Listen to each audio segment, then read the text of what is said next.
Welcome to ADHD Whiskey. My name is Matt. Today we're doing a bit of a bourbon haul video. I'm going to show you the bottles I picked up while I brought my ass and my family's asses around the country, the good old USA, over the past 3 weeks. But before we get into this bourbon haul, let's first talk about today's video sponsor. Today's video was once again brought to us by our great friends over at ZBiotics. ZBiotics is the world's very first pre-alcohol probiotic drink. What's a pre-alcohol probiotic drink? Super smart question. A pre-alcohol probiotic drink is a drink that you drink before drinking. If you tend to feel bad the day after drinking, then ZBiotics was proudly genetically engineered for you. ZBiotics works by attacking a toxic byproduct of alcohol that builds up in your stomach. That's right, it creates an enzyme in your stomach that fights the toxic byproduct of alcohol and allows you to feel good the day after drinking. All you gotta do is take a ZBiotics, give it a good shake, drink it before you start drinking, then drink your alcohol responsibly, stay hydrated, get a good night's sleep. The next day, when you wake up, a good day. It's just a good day. If this sounds too good to be true, guess what? ZBiotics has a 100% money back guarantee, so that if you don't think that ZBiotics works for you, you'll get your money back.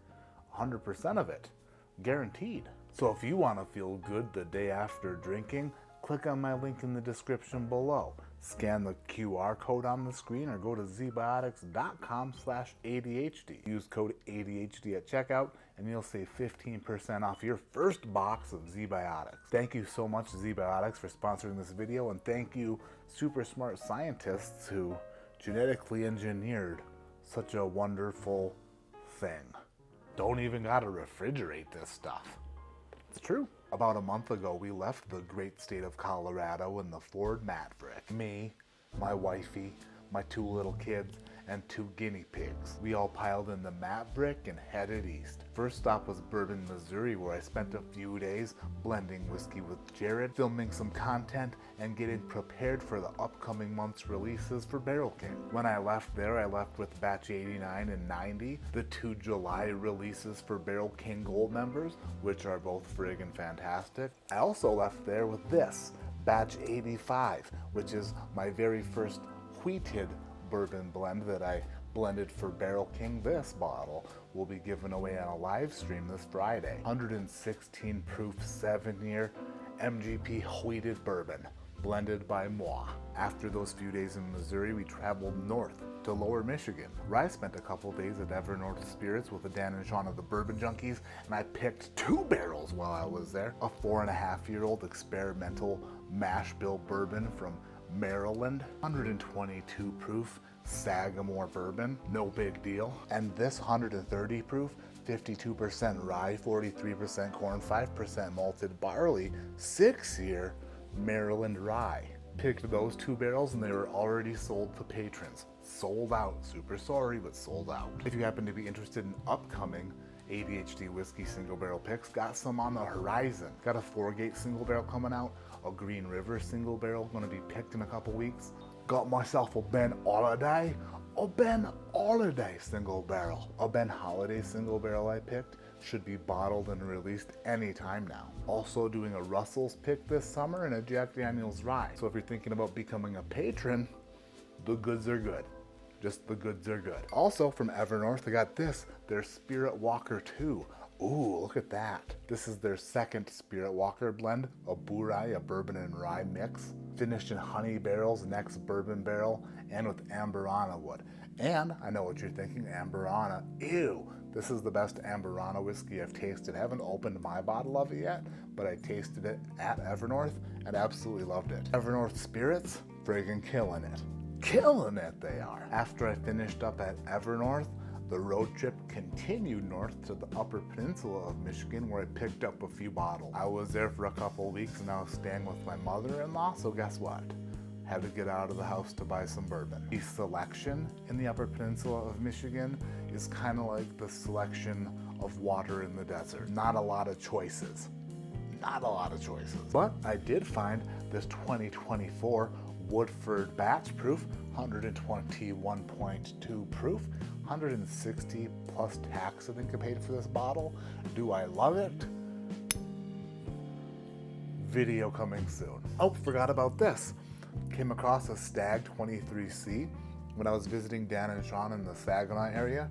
Paid $100 plus tax for this. I already have a Stag 23C, but you can't pass one up when you find one in the wild, especially for $100. So I picked it up, and I'll be giving this away in the same live stream as I give away that Barrel King Batch 85 this Friday. Also, while in the Upper Peninsula of Michigan, I came across this bottle, an I.W. Harper 15-year. I'm pretty sure that the store I purchased this from has had this exact bottle for years and years. And every time I've seen it in that store, I've been like, I should buy that. And every year I've seen it, I've said no. But this year was the year. And finally picked up this I.W. Harper 15-year. It's a 15-year-old Kentucky straight bourbon.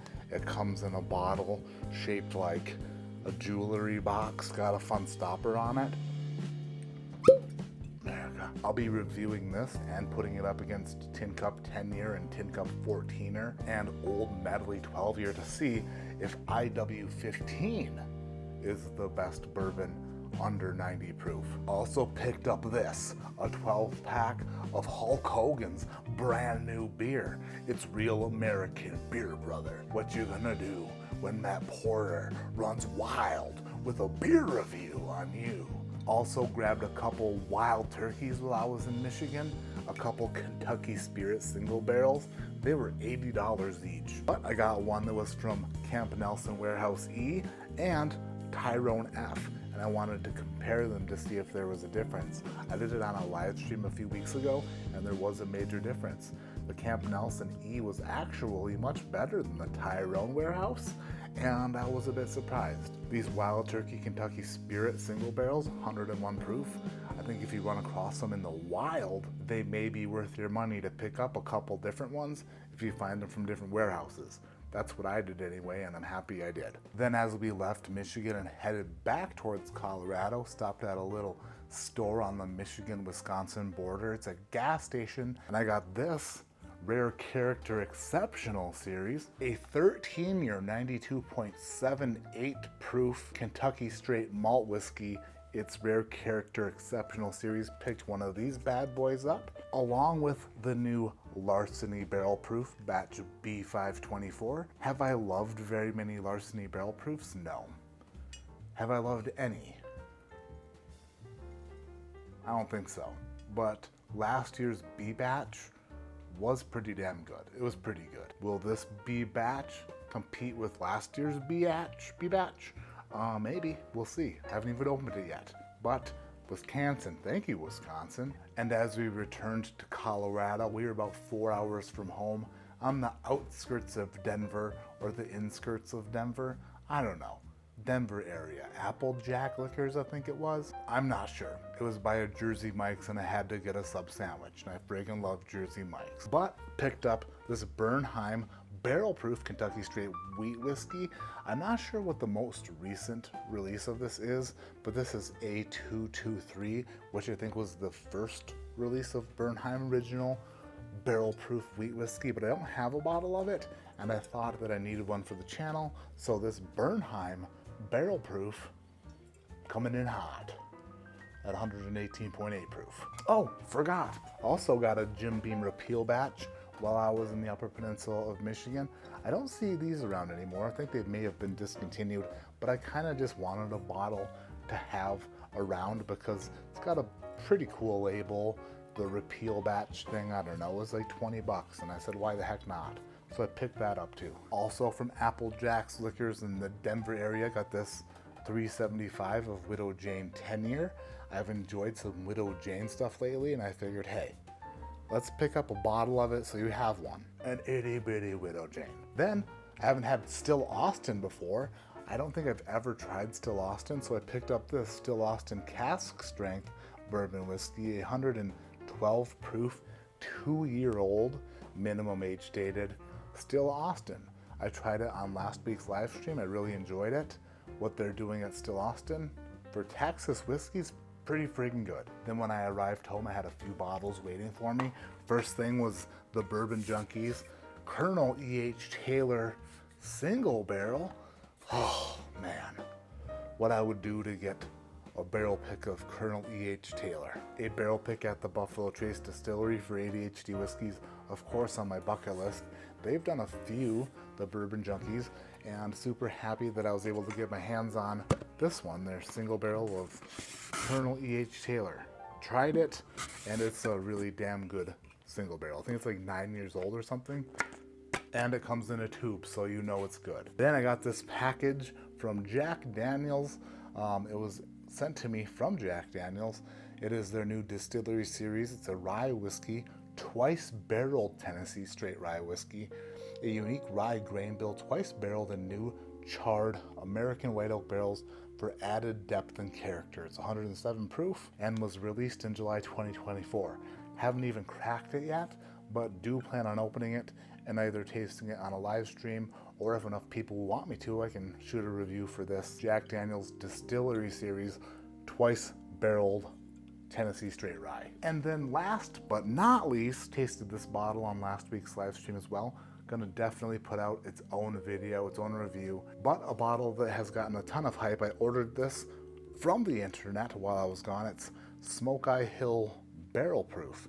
This won the Ascot Awards for like best whiskey in show. It is Smoky Hill Barrel Proof straight bourbon whiskey, a product of Colorado, contract distilled from MGP. This one's 131.4 proof. Keep your eyes out for a review. It does have one thing going for it, and that is a 17-pound cork, which is made out of metal and cork. We had a great time on our vacation, on our mini vacation that we do every summer, and although we did have a great time and got to spend a little bit of time on the water and some time seeing family, I'm so happy to be back in Colorado, back in my garage, back shooting videos, back to just doing this thing. Super pumped to be back here. Matt Madness starting soon. The finality of my grill coming in August.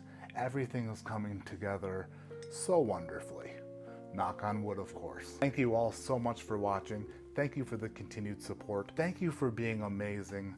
And thank you for hitting the subscribe button if you're not, and the thumbs up whether or not you like this video. I don't give a crap, just hit the thumbs up. Thank you so much for watching. My name is Matt.